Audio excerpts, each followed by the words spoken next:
So, Airovine Wild Mullein liquid drops are basically marketed as a natural supplement for supporting respiratory and lung health, with claims about cleansing the lungs and helping you breathe better. But there are a few things the marketing may not emphasize. The biggest thing is that natural lung cleanse sounds much more impressive than what the evidence actually shows. Mullein has been traditionally used for respiratory complaints, but that doesn't mean these drops have been proven to remove toxins or improve lung function. I'd also look closely at the full ingredient list, dosage, and company behind the product. Testimonials can sound convincing, but they're not the same as clinical studies showing that this specific formula works. So, are Airovine Wild Mullein drops worth buying? I wouldn't expect dramatic lung cleansing results based purely on the marketing.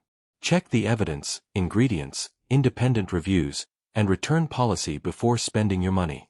Overall, I'd treat it as a supplement rather than a proven treatment for respiratory problems. If you're having ongoing breathing issues, it's much more important to get proper medical advice than rely on a lung cleanse product. Thanks for watching. Don't forget to like and subscribe for more videos.